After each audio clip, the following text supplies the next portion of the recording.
Más allá de la mirada humana o de cualquier criatura, una fuerza oscura aguarda acechando entre las sombras. Un parásito ancestral con una habilidad aterradora, la capacidad de controlar la mente de sus víctimas. Un ser cuyo origen se pierde en las leyendas y susurros del pasado, la Toxoplasma gondii. Usualmente ignorada y despreciada por muchos, hasta que un eco susurrante que no proviene de ninguna boca visible invade su mente. Uno de los parásitos más conocidos por su capacidad de controlar la mente de sus víctimas, que infecta mamíferos y aves, incluidos a humanos. El Toxoplasma es un organismo unicelular que necesita vivir dentro de las células de otros seres vivos. Aunque puede infectar y reproducirse asexualmente dentro de casi cualquier animal de sangre caliente, la fase clave de su ciclo vital tan solo puede ocurrir dentro del cuerpo de un felino.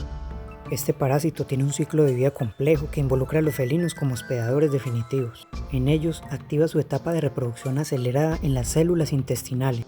También incluye animales de sangre caliente o roedores principalmente, como hospedadores de su fase más manipulativa, donde su replicación es más débil. Poseen una alta resistencia, pues gracias a su gruesa pared celular pueden sobrevivir bien en el medio ambiente. Cuando un roedor está infectado, el parásito manipula su comportamiento para aumentar la probabilidad de ser capturado por un felino.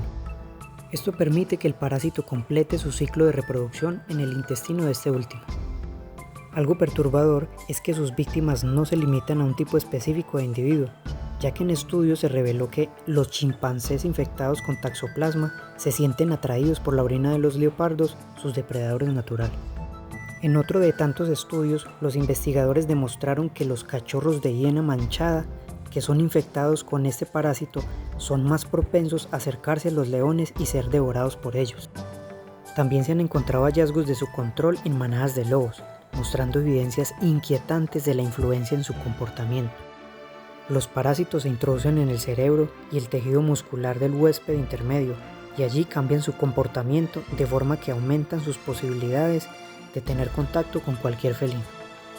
Los felinos, al alimentarse del animal infectado, ingieren los parásitos que sobreviven el paso por el estómago.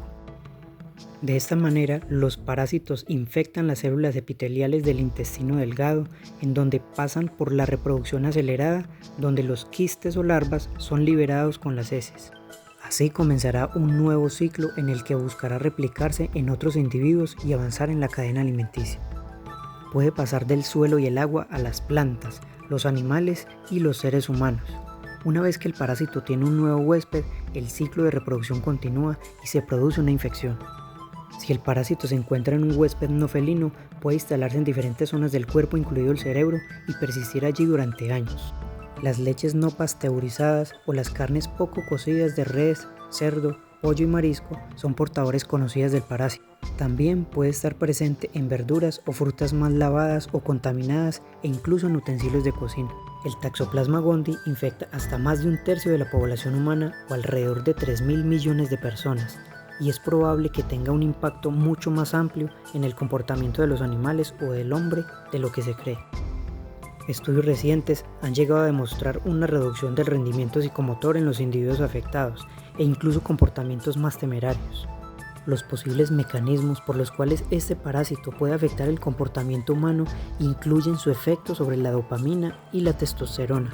La mayoría de las personas que tienen este parásito no presentan ningún síntoma y por lo general no saben que están infectadas. Bueno, eso ha sido todo por hoy. Si te ha gustado, no olvides dejar tu opinión en los comentarios.